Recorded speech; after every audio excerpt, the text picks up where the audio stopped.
Hello friends, स्वागत है आप सबका आपका अपना यूट्यूब चैनल प्रॉपर क्लास में। आज के इस हम वीडियो में पढ़ेंगे प्रश्नावली 3.2 को। और इसमें टोटल प्रश्नों की बात करें तो हम इसमें प्रश्नों की संख्या जो है वह 5 है। और सभी प्रश्नों को हम क्या करेंगे, बारी बारी से सॉल्व करेंगे और बहुत ही आसान तरीके से समझने का प्रयास करेंगे, जिसमें आपको किसी भी प्रकार का कोई डाउट न रह जाए और लंबे समय तक याद रहे। अगर आप प्रश्नावली 3.2 से पहले का जो भी प्रश्नावली है, अगर उसको आप सॉल्व करते हैं और किसी प्रकार की कोई इसमें दिक्कत होती है, कठिनाई होती है, तो उसका भी वीडियो का लिंक हम डिस्क्रिप्शन बॉक्स में दे दिए हैं। उसको आप आसानी से जाकर के देख सकते हैं और समझ सकते हैं। तो आइए आज का पहला प्रश्न देखते हैं कि क्या है प्रश्नावली 3.2 का। तो पहला प्रश्न दिया है, समलंब ABC में कोण A बराबर 100 डिग्री तथा कोण B 110 डिग्री है, तब शेष दोनों कोणों की माप क्या होगी। यानी यहाँ एक फिगर दिया गया है, वहाँ समझाया गया है और यहाँ पर आपको प्रश्नों को लिखा गया है। यहाँ एक ऐसा आपका चतुर्भुज है और इस चतुर्भुज में आपको A कोण दे दिया गया है कि 100 डिग्री है और B को भी दे दिया गया है कि आपका 110 डिग्री है और इसको आपको सॉल्व करना है। आइए कॉपी पेन पर समझते हैं कैसे बनाना है। प्रश्न कह रहा है कि समलंब ABCD, ठीक ना, यहाँ लिखते हैं समलंब ABCD, ठीक ना। जब एक समलंब चतुर्भुज है, दो रेखाएं आपका समांतर रेखाएं होंगी, ठीक ना। तो जब समांतर रेखाएं हैं तो देखिए यहाँ लिखते हैं हम कौन कौन सी रेखा समांतर है। तो AB और आपका CD, तो यहाँ लिखते हैं AB समांतर CD, ठीक ना। और इसमें दिया क्या गया है, दिया है क्या दिया है आपका कोण A बराबर दे दिया है आपका 100 डिग्री और कोण B बराबर क्या दे दिया है, कोण B बराबर दिया है आपका 110 डिग्री। और निकालना क्या है आपको, तो कोण C निकालना है कि क्या होगा और कोण D निकालना है कि कोण D का मान क्या होगा। अब हम समझने की कोशिश करते हैं कि इसको बनाएंगे कैसे। तो देखिए यहाँ पर जब इस रेखा पर बनने वाला जो कोण है आसन कोण, इन आसन कोणों का योग क्या होता है, 180 डिग्री का कोण बनता है। कब बनता है, जब दो रेखाएं क्या होती है, समांतर होती है, ठीक ना। तो जब समांतर रेखाएं हैं तो यह जो रेखा है इस पर जो बनेगा कोण, इस पर जो बनने वाला जो कोण आसन कोण है, दोनों तरफ बनेगा कोण, इनका योग आपका एक संपूरक होगा, यानी 180 डिग्री का कोण बनेगा। इस पर हम बनाते हैं तो हम यहाँ पर देखते हैं आसन कोण के अनुसार, यानी आसन कोण, ठीक ना। आसन कोण से क्या होगा, आसन कोण से हो जाएगा आपका कोण D प्लस कोण A। कोण A बराबर क्या हो जाएगा आपका 180 डिग्री का हो जाएगा। यहाँ हमने लिख दिया 180 डिग्री। उसके बाद कोण D हमको निकालना है तो कोण D को यहीं रहने देते हैं और कोण A हमको पता है, कोण A क्या दिया है, 100 डिग्री दिया है, तो हम यहाँ लिखते हैं 100 डिग्री और यहाँ लिखते हैं 180 डिग्री। अब कोण D बराबर निकालेंगे हम, तो यहाँ हो जाएगा आपका 180 डिग्री माइनस क्या हो जाएगा आपका 100 डिग्री हो जाएगा।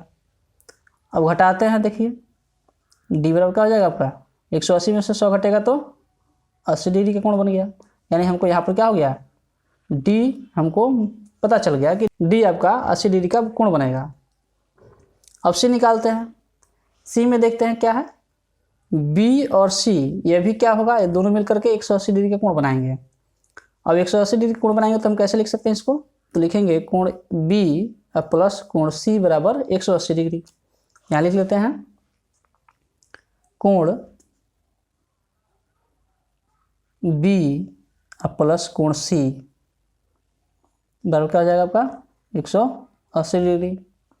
यहाँ पर हमको पता है, देखिए यहाँ कोण B बराबर हमको पता है, हमने यहाँ भी लिखा है कि कोण B बराबर 110 डिग्री। तो हम यहाँ जो B लिखा हुआ है इसके जगह पर लिखेंगे 110 डिग्री अब प्लस कोण C और बराबर लिख देंगे 180 डिग्री। उसके बाद हम कोण C को यहीं रहने देते हैं और इस 110 को हम लेके जाते हैं राइट साइड में। राइट साइड में लेके जाएंगे तो क्या हो जाएगा आपका 180 माइनस 110। अब 180 में से 110 घटाएंगे क्या होगा, घटाने पर आपका हो जाएगा 70 डिग्री। तो आपका यहाँ पर क्या निकल गया है, सी भी निकल गया।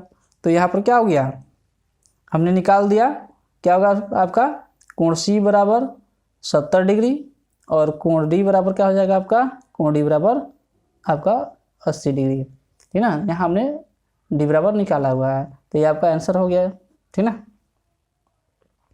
अब हम आगे के क्वेश्चन को बनाएंगे। दूसरा क्वेश्चन कह रहा है कि एक समांतर चतुर्भुज की आसन भुजाएं 2:3 के अनुपात में है। यदि पहली आसन भुजा 6 सेंटीमीटर हो तब उस समांतर चतुर्भुज की परिमिति क्या होगी। यानी क्या करना है कि एक समांतर चतुर्भुज है और समांतर चतुर्भुज जो है 3:2 के अनुपात में दिया गया है और पहली जो भुजा है वह क्या है 6 सेंटीमीटर है। इसको देखते हैं, बनाते हैं कैसे बनेगा। सबसे पहले हम समांतर चतुर्भुज बनाते हैं। समांतर चतुर्भुज किस तरह से होगा, तो ये आपका इस तरह से होगा समांतर चतुर्भुज। हमने यहाँ समांतर चतुर्भुज बना दिया और यहाँ कहा है कि 3:2 के अनुपात में है। तो यहाँ देखिए यह 3 होगा और यह 2 होगा। हम यहाँ लिखते हैं ए बी सी और डी, ठीक ना। तो यहाँ पर हो क्या रहा है कि यहाँ पर यह 3 होगा, यानी ए बी, भुजा ए बी क्या होगा, भुजा यहाँ लिखते हैं समांतर चतुर्भुज, समांतर चतुर्भुज ए बी सी और डी। तो समांतर चतुर्भुज ए बी सी डी में ए बी आपका और बी सी कहते हैं ए बी अनुपात बी सी, यानी ए बी अनुपात बी सी। और यहाँ दिया गया है कि इनका क्या अनुपात है, 3:2 का है। तो इसको हम बराबर में लिख देंगे 3:2, ठीक ना। फिर से एक और चीज़ देखते हैं। यहाँ लिखा गया है कि पहली जो आसन भुजा है वह क्या है 6 सेंटीमीटर का है, यानी ये आपका क्या हो जाएगा, ये हो जाएगा आपका 6 सेंटीमीटर का। और हमको क्या करना है, इसको निकालना है। जैसे हम BC को निकाल लेंगे तो हम क्या करेंगे, परिमिति को बता पाएंगे कि परिमिति क्या होगा। तो देखिए पहले यहाँ पर लिख लेते हैं कि AB बराबर AB जो है यह 6 सेंटीमीटर का है, ठीक ना। अब देखिए AB की जगह पे हम लिखते हैं 6 सेंटीमीटर, ठीक ना। तो सबसे पहले इसको हम अनुपात को हम बटा में बदल लेते हैं। इसी को हम क्या करते हैं, बटा में बदलेंगे तो इस तरह से हो जाएगा AB बटा BC, ठीक ना, BC। और बराबर में क्या हो जाएगा 3/2 हो जाएगा। जैसे मान लीजिए कि फर्स्ट जो था वह ऊपर हो गया और सेकंड जो था वह नीचे हो गया, उसी तरह से यहाँ फर्स्ट वाला ऊपर और सेकंड वाला नीचे हो जाएगा, यानी 3/2 हो जाएगा। अब हम क्या करेंगे, यहाँ देखिए AB के जगह पे हम 6 सेंटीमीटर लिख सकते हैं। तो AB की जगह पे 6 सेंटीमीटर लिख देते हैं यहाँ। तो यहाँ 6 बटा क्या हो जाएगा BC बराबर 3/2 हो जाएगा। अब 3 से हम इसको कटा सकते हैं, कटाएंगे तो 2 बार में जाएगा। अब देखिए क्रॉस मल्टीप्लिकेशन करते हैं, यानी गुणा करते हैं तिरछा तिरछी ऐसे। तो BC में गुणा करेंगे, यहाँ 1 बचा है तो BC ही हो जाएगा BC। और ऐसे गुणा करते हैं तो क्या हो जाएगा 2 दूना 4 हो जाएगा, यानी 4 सेंटीमीटर। तो यहाँ हमको क्या निकल गया आपका, इसका लंबाई क्या निकला 4 सेंटीमीटर, ठीक ना। इसका निकला था आपका 6 सेंटीमीटर, यह दिया हुआ था पहले से। अब हमको निकालना है इसका परिमिति, ठीक ना। परिमिति निकालना है तो इसको क्या करेंगे हम, तो परिमिति बराबर क्या हो जाएगा आपका, परिमिति बराबर हो जाएगा आपका, सबको हम जोड़ देंगे, यानी जो भी इसकी भुजाएं हैं सबकी लंबाई को हम जोड़ देंगे। तो यहाँ देखिए ये क्या होता है, ये जो है आमने सामने की भुजाएं बराबर होती है। जब समांतर चतुर्भुज होता है तो उसके आमने सामने की भुजाएं क्या होती हैं, बराबर होती है। तो जब यह 6 सेंटीमीटर है तो ये भी क्या हो जाएगा आपका 6 सेंटीमीटर का ही होगा। यह 4 सेंटीमीटर का है तो इसके सामने वाला भुजा क्या हो जाएगा, ये भी 4 सेंटीमीटर का ही होगा। अब हम क्या करेंगे, A B, B C, C D और डी ए डी हम क्या करेंगे, सबको एक साथ जोड़ लेंगे तो हमको परिमिति इसका निकल जाएगा। तो यहाँ लिखते हैं A B plus B C plus C D plus A D, ठीक ना। सबको हमने यहाँ लिख दिया। देखिए ए बी बराबर क्या आया था, ए बी बराबर 6 सेंटीमीटर, तो हमने यहाँ 6 लिखा। उसके बाद क्या आया है, उसके बाद आया है 4 सेंटीमीटर, तो हम यहाँ लिखेंगे 4 सेंटीमीटर, ठीक ना, 4 लिख दिया। फिर सी डी क्या है, सी डी आपका 6 है, तो सी डी की जगह पर हम लिखते हैं 6। फिर देखिए यहाँ ए डी क्या है, ए डी 4 है, तो हम यहाँ ए डी की जगह पे लिखते हैं 4, ठीक ना। और सबको जोड़ेंगे तो क्या हो जाएगा, देखिए 6 4 10 और 6 और 4 10, 10 और 10 कितना हो गया आपका 20, यानी परिमिति क्या होगा 20 सेंटीमीटर, आपका आंसर हो गया। तीसरा नंबर क्वेश्चन देखते हैं कि तीसरा नंबर क्वेश्चन क्या है। तीसरा नंबर क्वेश्चन में कह रहा है कि समांतर चतुर्भुज का एक कोण 120 डिग्री है, तो उनके बाकी तीनों कोणों के माप क्या होगा, ठीक ना। इसको सॉल्व करना है, देखते हैं कॉपी पर कैसे बनेगा। यहाँ हमने प्रश्नों को लिख लिया है और यहाँ बनाने का प्रयास करते हैं। लिया हुआ है समांतर चतुर्भुज, तो एक हम समांतर चतुर्भुज बनाते हैं। समांतर चतुर्भुज कुछ इस तरह से होगा।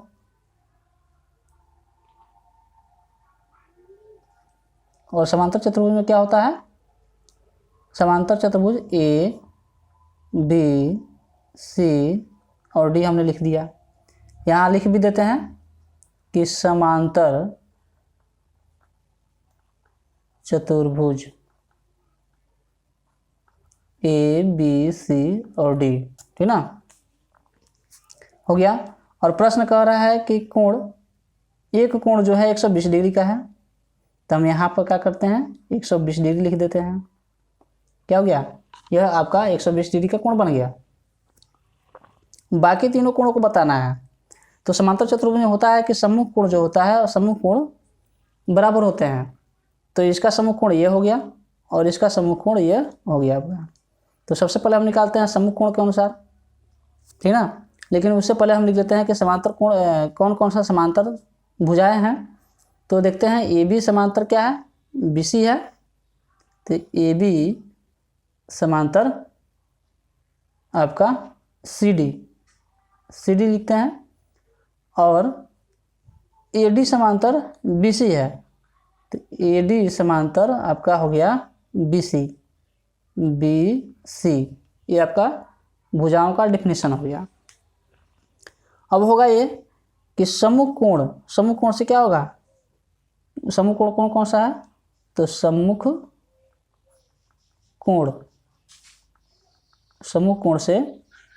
कोण से होगा ये कि कोण ए बराबर कोण आपका कोण सी। और यहाँ देखते हैं कोण ए क्या है, कोण ए आपका दिया हुआ है 120, तो सी क्या हो जाएगा आपका, तो ए की जगह पर हम लिख देते हैं यहाँ पर 120 बराबर हो जाएगा कोण सी। यानी सी क्या है 120 डिग्री है, तो इसको हम ऐसे भी लिख सकते हैं कोण सी बराबर 120 डिग्री, ठीक ना। अब देखिए कि यह हो गया आपका क्या 120 डिग्री का कोण बन गया। अब यह 120 डिग्री का कोण बना। अब देखते हैं कि आसन कोण के अनुसार क्या होता है। तो आसन कोण क्या होगा, यानी किसी एक लाइन पर जो एक लाइन पर दोनों तरफ कोण बन रहा है उसी को कहते हैं आसन कोण। यहाँ एक कोण होगा और यहाँ एक कोण होगा, तो इसको कहेंगे हम आसन कोण। तो आसन कोणों का मान क्या होता है, दोनों आसन कोणों का योग होता है आपका 180 डिग्री। तो इस तरह से हम इसको बना लेंगे। तो आसन कोण देखते हैं, लिखते हैं आसन कोण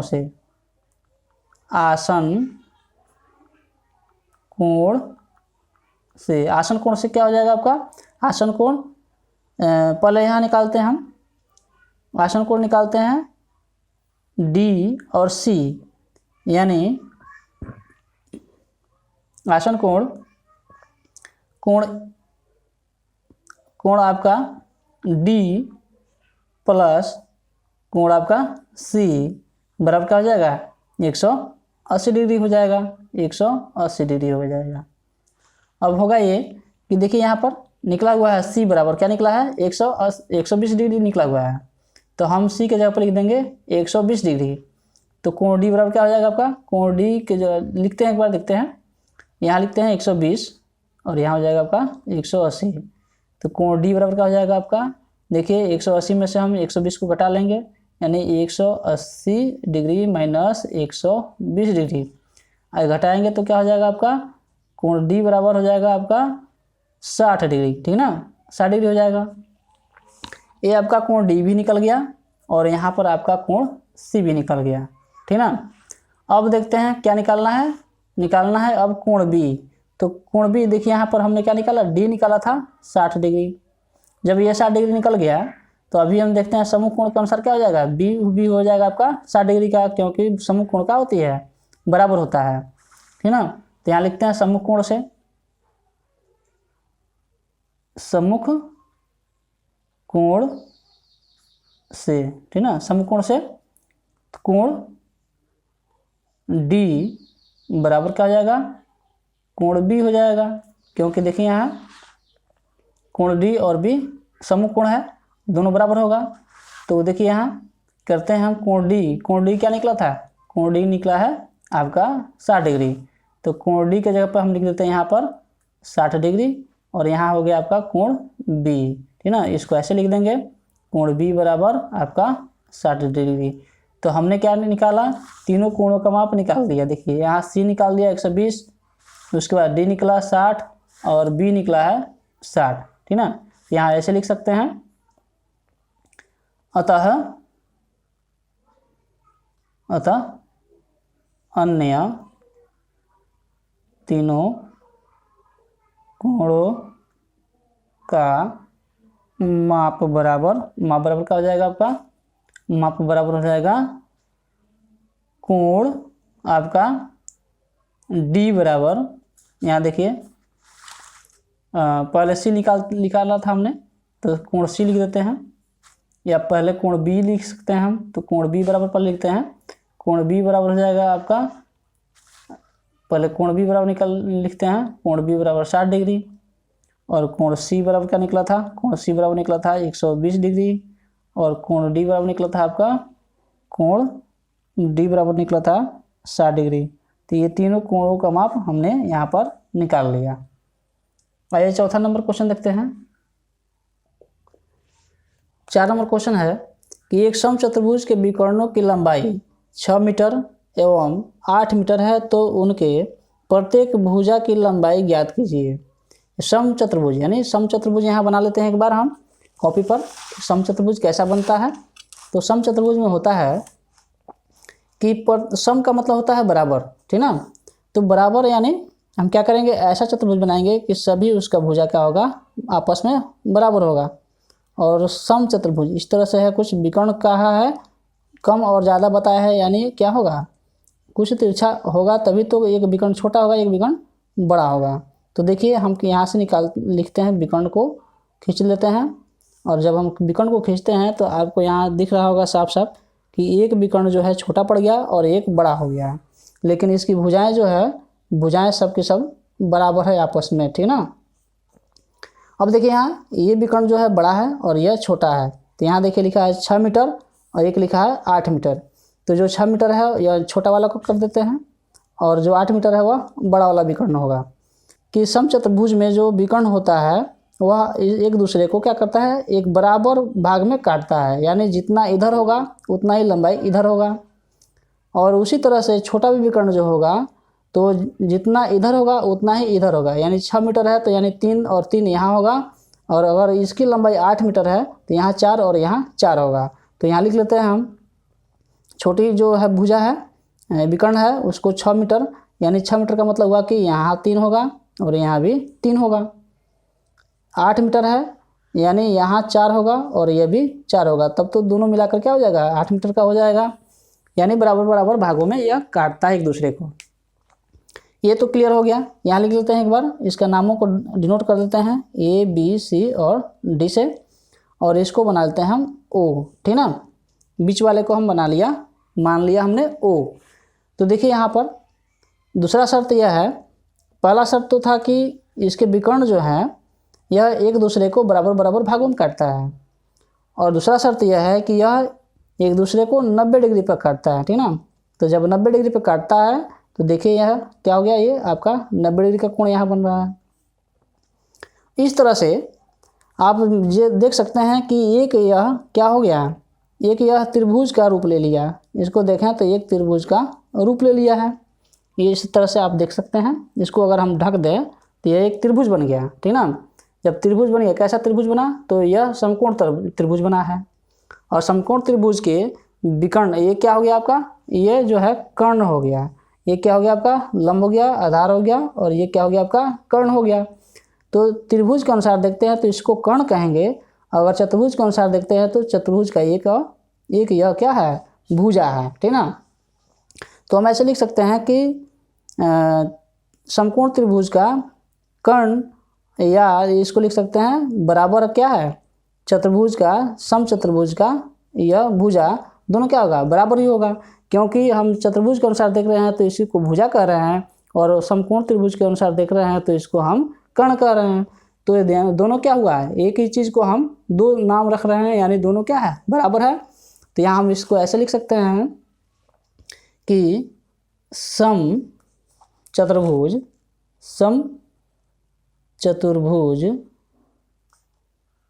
का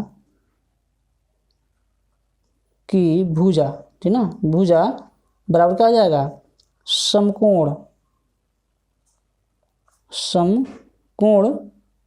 त्रिभुज का कर्ण, ठीक ना।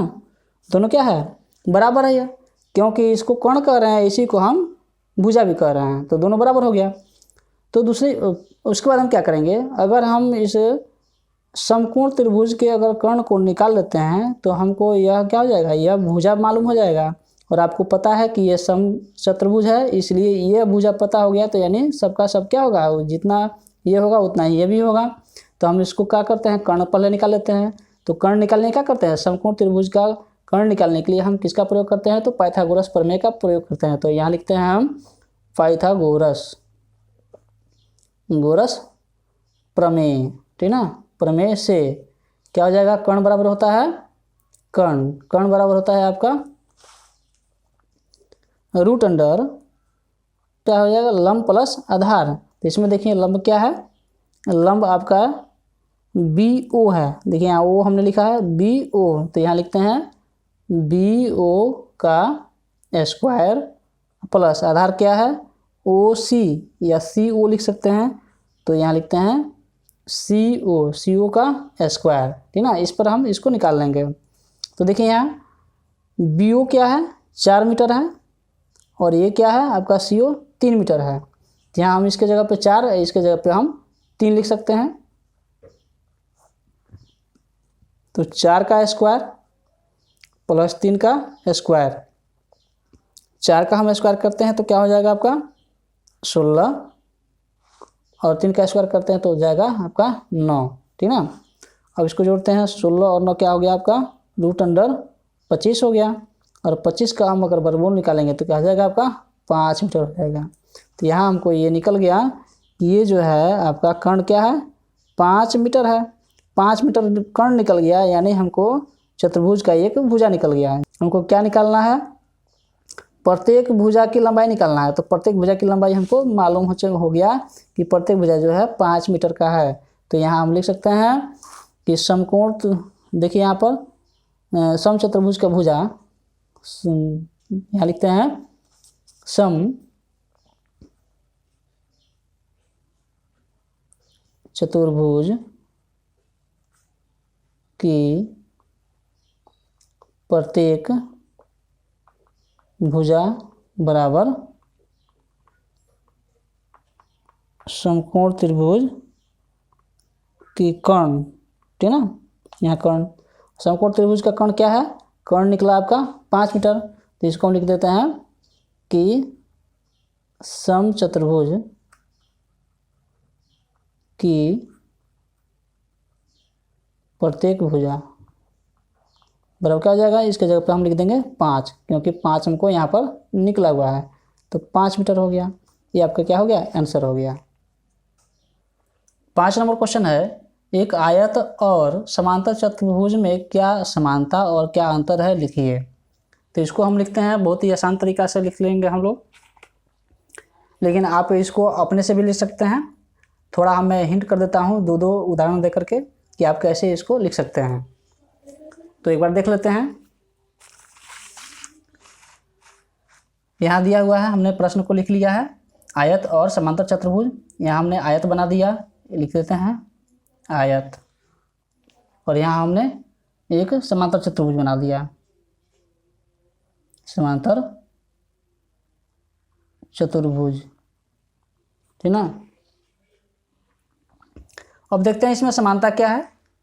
पहला है, आयत के सम्मुख भुजाओं के दोनों युग्म आपस में समांतर होते हैं।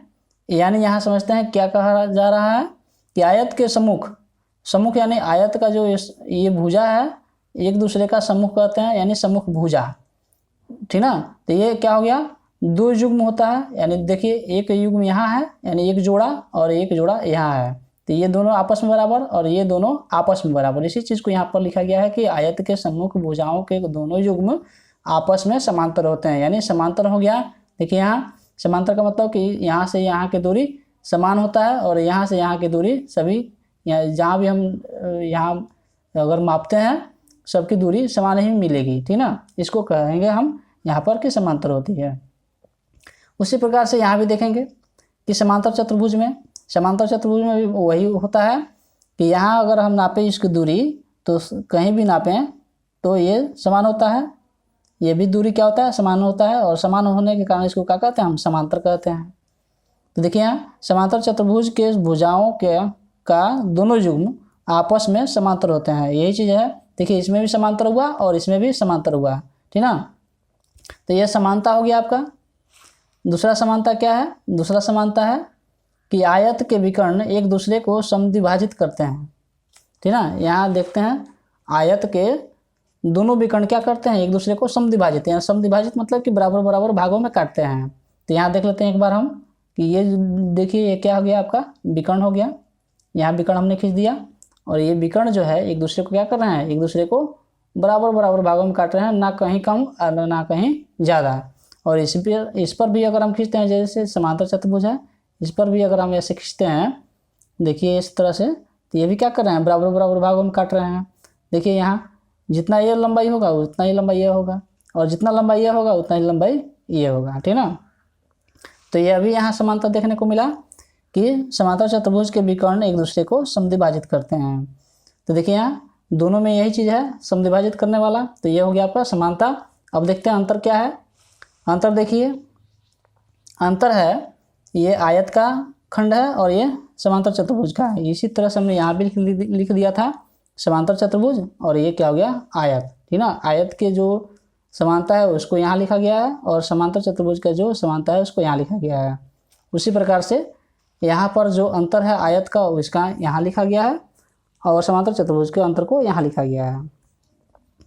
तो देखिए यहाँ आयत का विकर्ण समान लंबाई के होते हैं। यहाँ देखिए आयत का विकर्ण जो है जितनी लंबा यह होगा उतना ही लंबा यह हो गया, यानी क्या होगा, समान लंबाई का हो गया। यहाँ देखते हैं समांतर चतुर्भुज का विकर्ण असमान लंबाई के होते हैं।